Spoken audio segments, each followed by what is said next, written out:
नमस्कार, बहुत स्वागत है आप सभी का। आप देख रहे हैं आपकी बात मध्य प्रदेश और मैं हूं अभिलाष मिश्रा। आज हम बात करेंगे विधानसभा में हुए हंगामे की।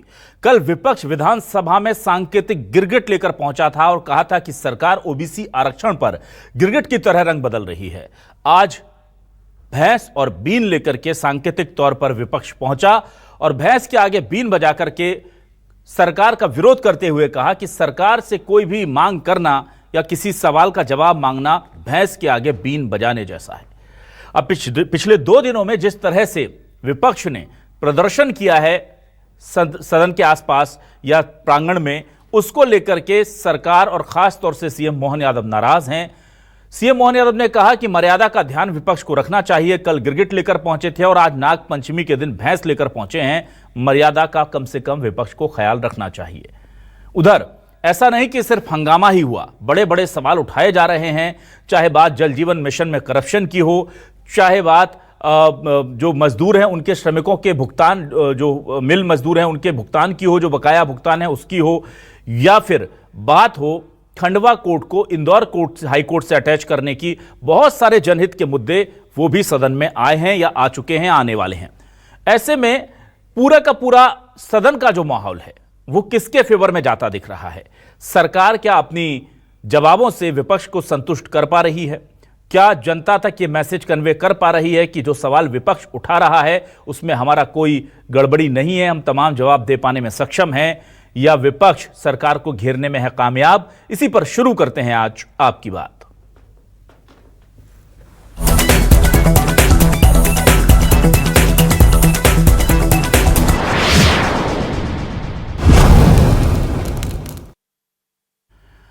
तो विपक्ष में नेता प्रतिपक्ष ने मोर्चा संभाला हुआ है और लगातार वो सरकार पर निशाना साधने का कोई मौका छोड़ नहीं रहे हैं। उमंग सिंगार ने क्या कहा है और बदले में किस तरह से मर्यादा में रहने की नसीहत सीएम मोहन यादव ने दी है, विपक्ष को सुनिए। सरकार एक भैंस की तरह हो गई है। जो हमने बीन बजाई जनता की आवाज के रूप में, लेकिन सरकार जागना नहीं चाहती। सरकार युवाओं को नौकरी नहीं देना चाहती। प्रदेश के अंदर निवेश कब आएगा ये नहीं बताना चाहती। किसानों के खाद के कारण परेशान है, उनको खाद नहीं मिल रही, उसको लेके हम लोगों ने बीन बजाई। लेकिन सरकार भैंस की तरह रिएक्ट करती है कि जो कुछ नहीं कहती है।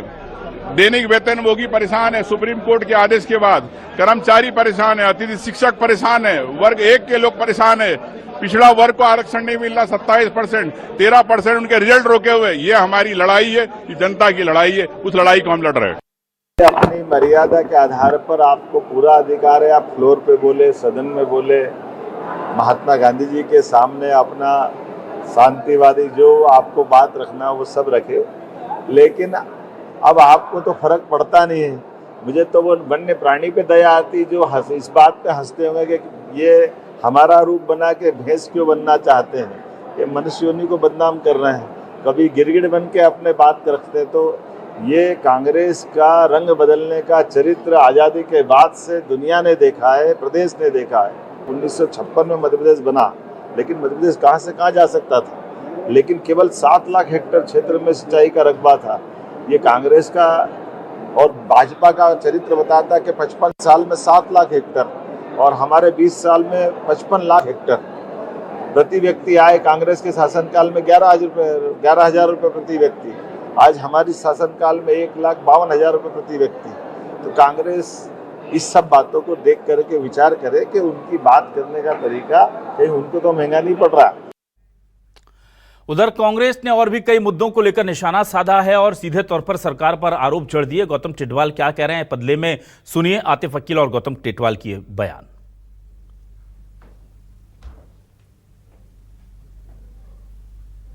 मध्य प्रदेश के युवाओं को कहीं ना कहीं छल कपट के साथ धोखा दिया जा रहा है। बहुत से लोग ऐसे हैं जिन लोगों ने आकांक्षी युवा के लिए फॉर्म ही नहीं भरा। मैंने एक प्रश्न और लगाया था जिसके अंदर ये पूछा था कि जो सीखो कमाओ योजना थी, जिसके बल पर ये लोग सरकार में आए, लाडली बहना के नाम पर सरकार में आए, लेकिन करोड़ रुपए इन लोगों ने प्रचार प्रसार में खर्च कर दिए।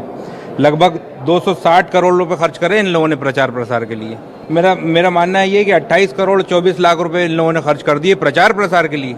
लेकिन आज किस युवा को रोजगार मिल गया है इसके माध्यम से? लेकिन भुगतान तो हो गए, लेकिन आपने देखा किसी को रोजगार मिला क्या?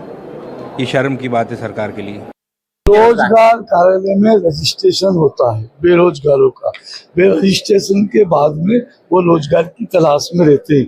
जिनका रोजगार हो गया वो आकांक्षी है, जिनने रोजगार प्राप्त कर लिया और आगे बढ़ना चाहते हैं, जैसे टीचर की जॉब लग गई या किसी कंपनी में काम कर रहे और आगे और बढ़ना चाहते हैं, वो आकांक्षी है कि उसकी आकांक्षा आगे बढ़ने की है। ये पर्यावरण हो सकता है। रोजगार कार्यालय में बेरोजगारों का रजिस्ट्रेशन होता है। आकांक्षी वो आगे भी जाएगा, उसने रोजगार एक बार प्राप्त हो गया और वो आगे जाना चाहता है। कांग्रेस के पास कोई नंबर नहीं है। और आइए देखते हैं कि हमारे सवाल क्या है। सवाल लेकर आ रहे हैं आपके सामने। हमारे सवाल आपके टेलीविजन स्क्रीन पर ये रहे। गिरगिट के बाद विधानसभा में कांग्रेस ने बजाई बीन, सीएम बोले विरोध का तरीका मर्यादाहीन। सरकार ने बताया प्रदेश में 26 लाख बेरोजगार, कांग्रेस बोली बीजेपी को जिताने का यह मिला उपहार। विपक्ष ने अधूरी जानकारी देने के लगाए आरोप, सत्ता पक्ष बोला कांग्रेस की नीयत में है खोट। एमपी विधानसभा में भैंस के आगे बीन बजी, 26 लाख बेरोजगारों के आंकड़ों पर रस्साकशी।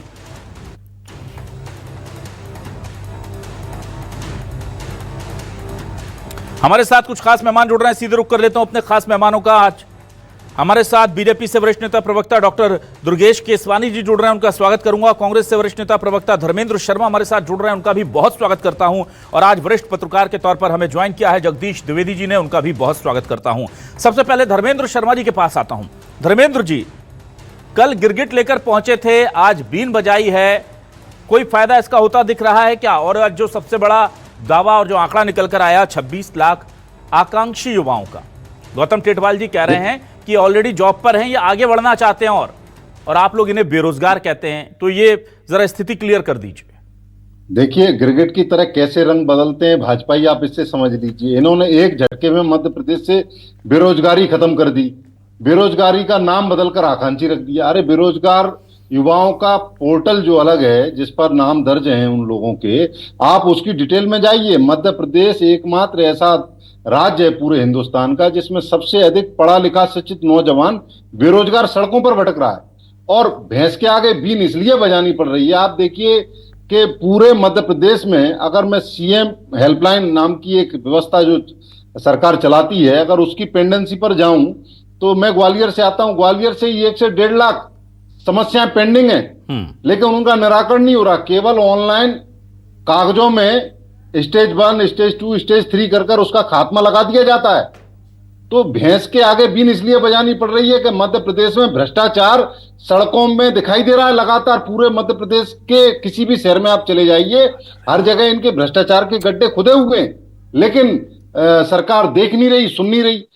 लगातार हर एक शहर से ऐसी घटनाएं आ रही हैं कि इनके अधिकारी कर्मचारियों के द्वारा किस प्रकार से भ्रष्टाचार के मामले किए जा रहे हैं। लगातार पैसा लूटा जा रहा है जनता की जेब से। परिवहन के एक जरा से आरत चक्की गाड़ी में 52 किलो सोना पूरे प्रदेश ने देखा, आपने भी देखा। आप देखिए, इनकी एक मंत्री पर 1000 करोड़ रुपए रिश्वत लेने की आरोप लगता है, एक विभाग की मात्र एक मंत्री पर। तो आप सोचिए पूरे प्रदेश की सरकार के सिस्टम में कितना भ्रष्टाचार होगा। मध्य प्रदेश में कुपोषण से बच्चे लगातार मतलब अपनी जान को गंवा रहे हैं। मध्य प्रदेश साउथ अफ्रीका के भी सबसे जो पिछड़ा राष्ट्र है, पिछड़ा राज्य है, उसके सबसे निचले स्तर के शहर से भी पीछे चला गया कुपोषण के मामले में। आज हम देश में मध्य प्रदेश को क्या दे रहे हैं, और पूरा देश मध्य प्रदेश को आज कैसे देखता है कि मध्य प्रदेश में बच्चों के कुपोषण के मामले में हमने साउथ अफ्रीका को पीछे छोड़ दिया। ये भैंस के आगे बीन बजाने के जैसे ही है, क्योंकि सरकार के कान में आवाज नहीं जा रही, ना तो शोषित की, ना पीड़ित की, ना वंचित की, ना दलित की, ना शोषित की, ना बेरोजगार युवाओं की, ना माताओं की, ना बहनों की। आप बताइए, 3000 रुपए देने थे लाडली बहनाओं को, आज तक 3000 रुपए दिए क्या? नहीं दिए। 2 लाख युवाओं को सालाना रोजगार देना था, जैसे मोदी जी ने जुमला दिया था 2 करोड़ युवाओं को सालाना रोजगार देने का। 12 साल हो गए, अभी तक 2 करोड़ युवाओं को टोटल 12 साल में नहीं मिला। 24 करोड़ तो छोड़िए। ऐसे ही मध्य प्रदेश की सरकार जब बन रही थी तो 2 लाख युवाओं को सालाना इनको रोजगार देना था, लेकिन 2016 से एसआई की भर्ती परीक्षा नहीं निकली, स्टेनो की भर्ती परीक्षा नहीं निकली, और जो हमारे नौजवान तैयारी कर रहे थे वो बेचारे ओवरेज हो गए। अब आप बताइए, उनकी धर्मेंद्र जी तक मेरी आवाज नहीं पहुंच रही है। अच्छा धर्मेंद्र जी, हाँ मैं आऊंगा आपके पास, और भी गेस्ट हैं उनको भी इंट्रोड्यूस कर लेते हैं, अगले राउंड में फिर आऊंगा आपके पास। मेरे साथ डॉक्टर दुर्गेश केसवानी जी भी जुड़े हुए हैं। दुर्गेश जी, बड़ा सवाल देखिए यही है कि विधानसभा में आंकड़े जो दिए गए 26 लाख, आपकी भाषा में कहूं तो आकांक्षी, कांग्रेस की भाषा में कहूं तो बेरोजगार युवा प्रदेश में मौजूद हैं, लाखों वैकेंसी खाली पड़ी हुई हैं। और उसके बाद वो कहते हैं कि जब हम सवाल पूछते हैं तो हमें ठीक ढंग से जवाब नहीं मिलता, इसलिए हम ऐसा विरोध प्रदर्शन कर रहे हैं जैसे हम भैंस के आगे बीन बजा करते हैं और कोई फर्क नहीं पड़ता। सरकार से सवाल पूछने पर भी कुछ उसी तरह की प्रतिक्रिया होती है। क्या कहेंगे आप? देखिए अभिलाष जी, मुझे लगता है कि जो कांग्रेस है और कांग्रेस के जो नेता हैं वो राहुल गांधी की पार्टी के नेता हैं, इसीलिए वो कभी गिरगिट लेके आ जाते हैं, कभी भैंस के आगे बीन बजाने लगते हैं, कभी कुछ। ये जो जीतू पटवारी जी ने कहा था ना कि हमारे कांग्रेस में गुटिया कैंसर है, उस गुट की वजह से ये इस तरह के खेल खिलौनों से अभी तक खेलते रहते हैं। पटल ये विरोध करने की चीजें नहीं है। पटल एक ऐसी चीज है जहां आप चर्चा कर सकते हैं, सर्वगार्भिक चर्चा करके जनता के हितों की बात कर सकते हैं, पर आप उस पटल का भी दुरुपयोग करने से बाज नहीं आते। जनता की गाड़ी कमाई को कैसे खराब करने का बार बार वॉकआउट करके ये सुर्खियां बटोरने की चीजें ही तो है, और ये जो कर रहे हैं, बाकी इनका कोई किसी से मतलब नहीं है। जनता इनसे नदारद है, जनता इनकी सुन नहीं रही, जनता इनके पास है नहीं। वो इसी तरह की ये सब चीजें ढोंग, इसी तरह के प्रपंच, इसी तरह की चीजें करते रहेंगे और इनको करने दीजिए। इसमें खुश हैं क्योंकि ये राहुल गांधी की पार्टी के लोग हैं, इन्हीं चीजों में खुश होते हैं, इनको होने दीजिए। रही बात रोजगार की, आप बात कर रहे हैं, तो ये एक सतत प्रक्रिया है। हर साल ग्रेजुएट होते हैं, हर साल रजिस्ट्रेशन होते हैं, और हर साल हमने जो जॉब सीकर से उनको जॉब गिवर्स बनाने का काम किया। हमने स्टार्टअप्स के माध्यम से, इनके समय पे 50-60 साल इन्होंने देश में राज किया और गिनती के 200-250 स्टार्टअप ही चला पाए, खोल पाए। आज लाखों की संख्या में स्टार्टअप से हम सतत काम कर रहे हैं। हमारे मुख्यमंत्री जी काम कर रहे हैं। अभी जो उन्होंने निवेश के लिए जो काम किया है, रीजनल कॉन्क्लेव की बात कर लीजिए, आप टूरिज्म कॉन्क्लेव की बात कर लीजिए, माइनिंग कॉन्क्लेव की बात कर दीजिए, उससे 3 लाख से ज्यादा लोगों को रोजगार सृजन होने का काम। हम कोई इनकी तरह थोड़ा नहीं किया, हाथ पर पेड़ उगाकर खड़े हो जाएंगे, प्रदेश को बंटाधार कर देंगे। अरे हम विकास की बात करते हैं, विकास के काम करते हैं, इसीलिए इन सब चीजों को समय लगता है। बाकी ये सतत प्रक्रिया है। रोजगार आज फिर नए ग्रेजुएट होंगे, वो फिर उस सूची से जुड़ेंगे, फिर दूसरे उनको रोजगार मिलेगा। ये सतत प्रक्रिया, और इस प्रक्रिया के बाद अगर आप इस तरह की बातें करोगे, ये अभी 3000 रुपए लाडली लक्ष्मी की बात कर रहे थे, किसने कहा कि हम 3000 देंगे? हमने कहा था 1000 से शुरू होकर हम 3000 तक देंगे। हमारे मुख्यमंत्री जी कह चुके हैं, अब आप इसका विरोध करते रहिए, आप प्रदर्शन करते रहिए, कुछ भी करते रहिए। ठीक है डॉक्टर दुर्गेश, अच्छा नहीं मानती है, और आप अच्छा काम करिए ना, प्रदेश हित का अच्छा काम करिए, जनता के हित के अच्छे काम करिए। चलिए ठीक है दुर्गेश जी, आऊंगा आपके पास। ठीक है, जगदीश द्विवेदी जी मेरे साथ जुड़े हुए हैं, वरिष्ठ पत्रकार के तौर पर, उन्हें भी इंट्रोड्यूस कर लेता हूं। जगदीश द्विवेदी जी, कल गिरगिट लेकर के विपक्ष पहुंचा था और आज भैंस और बीन लेकर के पहुंचे, और सरकार को कल गिरगिट की तरह रंग बदलने वाली सरकार की उपमा दी थी, और आज जनता की बीन को न सुनने वाली भैंस की उपमा दे दी है। ओबीसी का मामला कल था, आज बेरोजगारों का मुद्दा गरमाया था। क्या विपक्ष के ये मुद्दे जनता को कन्वे हो पा रहे हैं? क्या सरकार पर यह भारी पड़ेगा, या केवल ये फोटो सेशन अपॉर्चुनिटी के तौर पर इसे देखा जाए? देखिए अभिलाष जी, पहली चीज तो ये कि जो भी हमारे जनप्रतिनिधि हैं उनको ये ध्यान रखना चाहिए कि विधानसभा जन भावनाओं का मंदिर है। जनता के द्वारा जो कर दिया जाता है उसका पैसा सदन के 1-1 मिनट की कार्रवाई पर खर्च होता है, और वो लाखों में होता है जी। सबसे पहली बात मैं ये कहना चाहूंगा कि सदन सार्थक चर्चा के लिए होता है। सदन में सार्थक चर्चाएं होनी चाहिए। विधायक जिस भी मुद्दे को उठाएं, आप प्रतीकात्मक इस्तेमाल कर रहे हैं, लेकिन प्रतीकात्मक इस्तेमाल आप करिए, लेकिन उससे ज्यादा जरूरी है कि जिन विषयों पर आप बात कर रहे हैं उन विषयों पर अध्ययन करें और धारदार तरीके से अपनी बात सदन में उठाएं। मुझे 2 दशक से ज्यादा का समय विधानसभा को देखते देखते हो गया है। मैंने वो दौर देखा है। अगर विधायक अध्ययन करके जाता है, और खासकर विपक्ष के विधायकों के लिए मैं कह रहा हूं, और अपनी बात तार्किक तरीके से आंकड़ों के साथ सदन में रखता है, तो मैंने कई बार देखा है कि मंत्री भी बगलें झांकते नजर आते हैं। लेकिन पिछले कुछ सालों से मैं कहना चाहूंगा ये परंपरा कम हुई है। विधानसभा में जो विधायक आते हैं, मैं सबकी बात नहीं कर रहा हूं, लेकिन अधिकांश विधायकों को अब मैं लाइब्रेरी जाते नहीं देखता। मैंने वो दौर देखा है कि जब 10:30 बजे सदन समवेत होता था, तो जिस विधायकों के प्रश्न होते थे या जिनका ध्यानाकर्षण होता था, बल्कि शून्यकाल की सूचनाएं तक जिनकी होती थी वो सबसे पहले लाइब्रेरी का रुख करते थे। अब उन सब की जगह, अब अध्ययन की जगह प्रचार तंत्र ने लिया है कि हमको कैसे भी करके, चाहे वो सत्ता पक्ष हो चाहे विपक्ष, इसमें दोनों समान रूप से मैं दोषी में मानता हूं जी। हमको प्रचार कैसे चाहिए, हम मीडिया में कैसे आए, हम तो उससे क्या होता है, आप अपने उन मुद्दों को जिनकी तासीर गहरी है उनको समय रूप से अभिलाष जी उथले कर लेते हो। और माफ करिएगा, इसमें जनता के बीच में बहुत अच्छा संदेश नहीं जाता।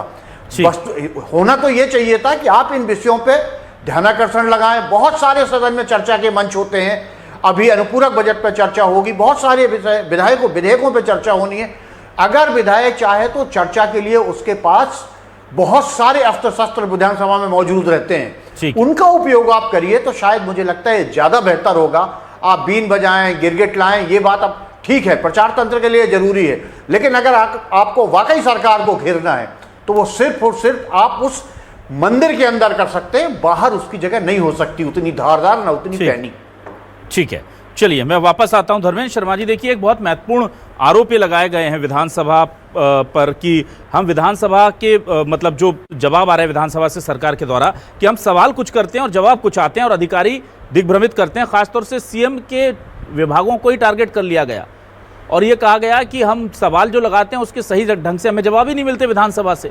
ये जो गंभीर आरोप आप लोगों ने लगाया है, इसका आधार क्या है सर? क्योंकि 14 विभागों को लेकर स्पेसिफिकली कहा गया है।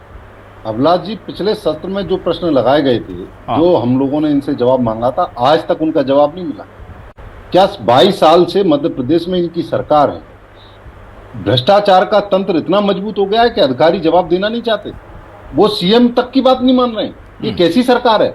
अभी वरिष्ठ पत्रकार बड़ी अच्छी बात कर रहे थे, मैं उनकी बात से सहमत हूं। हम लगातार प्रश्नों के माध्यम से विधानसभा के पटल पर जनता की आवाज बन रहे हैं, लगातार इनसे प्रश्न पूछ रहे हैं। इसीलिए तो हमने पिछले सत्र में भी विधानसभा अध्यक्ष को गुहार लगाई थी कि आप विधानसभा की कार्रवाई का सीधा प्रसारण कर दीजिए, जिससे मध्य प्रदेश की जनता और प्रदेशों की तरीके से मध्य प्रदेश की जनता भी देख सकेगी कि हमारे मध्य प्रदेश के जो विधायक हैं, चुने हुए जनप्रतिनिधि हैं, मंत्री हैं, मुख्यमंत्री हैं, वो जनता के प्रति कितना जवाबदेह हैं, कितना काम वो विधानसभा में बैठकर कर रहे हैं, कितना हमारे मुद्दों को वो विधानसभा में उठा रहे हैं। लेकिन क्या कारण है कि भाजपा की सरकार ने, विधानसभा अध्यक्ष जी ने अभी तक विधानसभा की कार्रवाई का सीधा प्रसारण नहीं किया।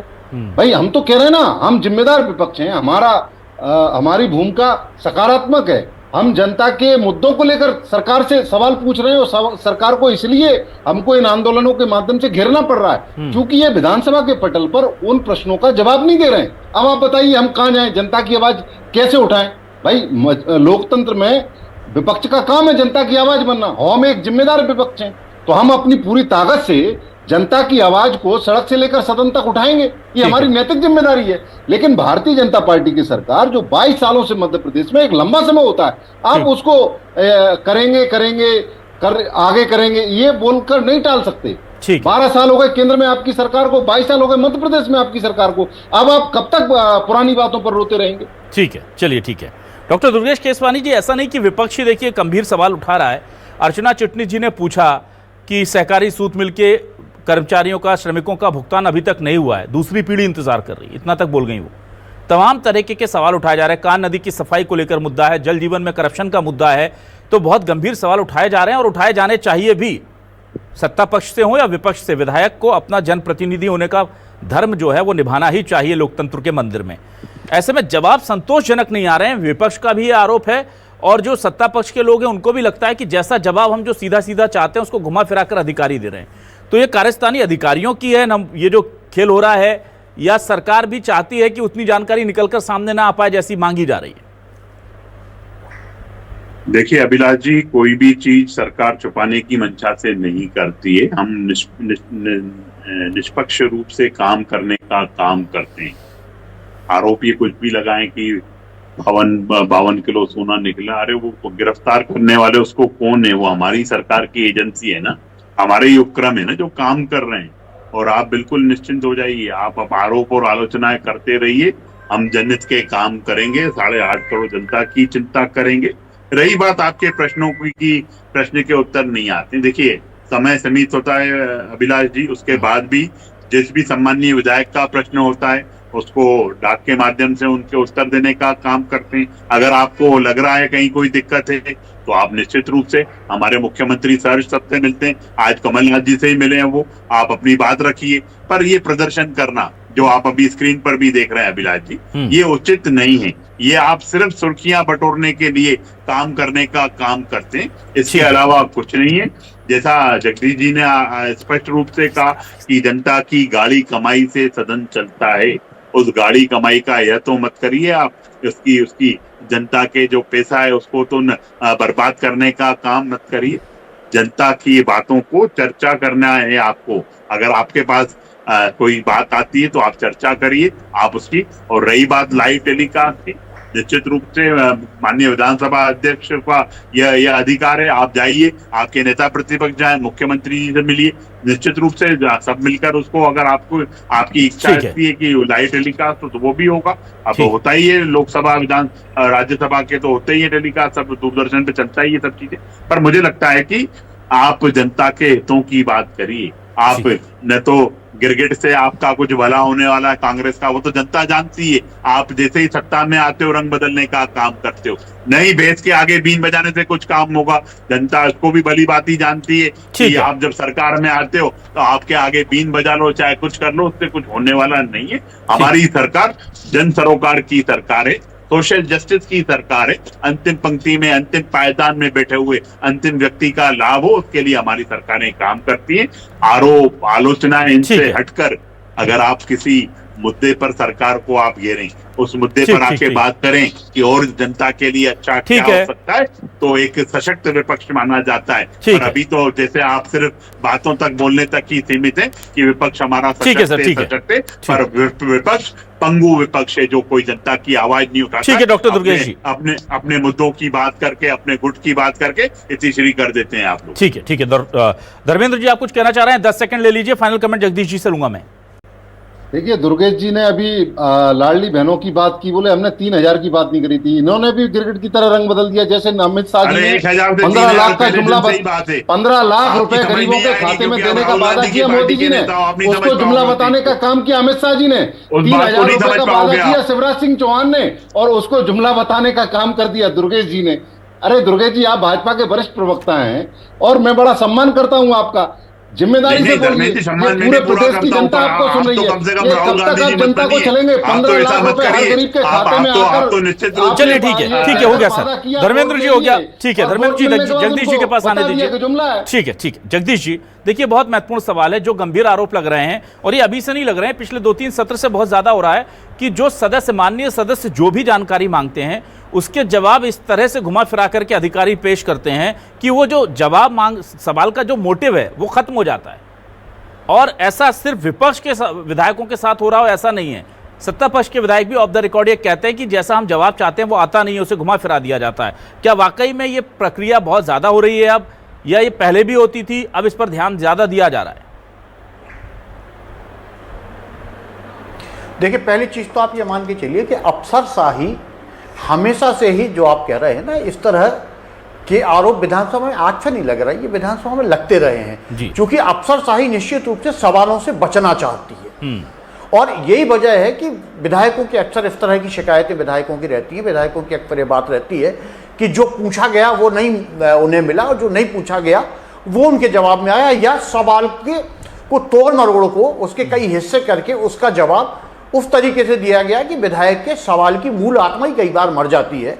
इसके लिए मेरा सीधा सीधा ये मानना है कि विभागीय मंत्री की जिम्मेवारी फिक्स होनी चाहिए, वो अफसरशाही पर लगाम कसें और विधायकों के सवालों के जवाब टू द पॉइंट आने चाहिए। ये जिम्मेवारी विभागीय मंत्री की होनी चाहिए, निश्चित रूप से होनी चाहिए। वो इस अपनी जवाबदेही से बच नहीं सकते। जब विधायकों के जवाब टू द पॉइंट आएंगे तो मेरे ख्याल से शायद सदस्यों की इस तरह की शिकायतें जो वो कम हो जाएंगी। ये बात आपकी बिल्कुल सही है कि कई बार प्रश्नों के जवाब इस तरह के आते हैं, लेकिन उसके लिए अगर विधायक चाहे तो उसके कई तरीके हैं, वो कर सकता है। लेकिन ये मैं आपकी बात से सहमत हूं कि इस तरह के आरोप लगते हैं और इस प्रक्रिया पे कहीं ना कहीं रोक लगनी चाहिए, लगाम लगनी चाहिए। लेकिन ये लगाम लगाने का काम विभाग के मंत्री ही कर सकते हैं। ठीक है, तो कुल मिलाकर के शुरुआत हुई है अभी, देखिए, और देखा यह जाएगा कि विपक्ष कितना दबाव सरकार पर बना पाता है जनहित के मुद्दों को लेकर। और जो अभी 2 दिन में देखने को मिला है कि सदन के बाहर हमें जो हंगामा नजर आ रहा है, क्या वो सदन के अंदर भी स्थिति वैसी है? विपक्ष की ये मांग भी काफी दिनों से चल रही है कि सीधा प्रसारण किया जाना चाहिए। कई विधानसभा की कार्रवाइयों का सीधा प्रसारण हम देखते हैं कि होती है। छत्तीसगढ़ विधानसभा को अगर आप एक्सेस करना चाहते हैं उसकी कार्रवाई को तो कर सकते हैं। मध्य प्रदेश में लंबी मांग है, इस पर अभी तक सहमति क्यों नहीं बन पाई, यह भी बड़ा सवाल है। और विपक्ष कितने जनहित के मुद्दों को उठाकर सरकार को प्रेशराइज कर पाएगी कि वो उस पर काम करें, ये देखेंगे। अपनों के सवालों से भी क्या सरकार घिरेगी, इस पर भी होगी नजर। बहुत शुक्रिया डॉक्टर दुर्गेश केसवानी जी, धर्मेंद्र शर्मा जी, जगदीश द्विवेदी जी हमारे साथ जुड़ने के लिए, इस डिबेट का हिस्सा बनने के लिए। तमाम दर्शकों का भी शुक्रिया। नमस्कार।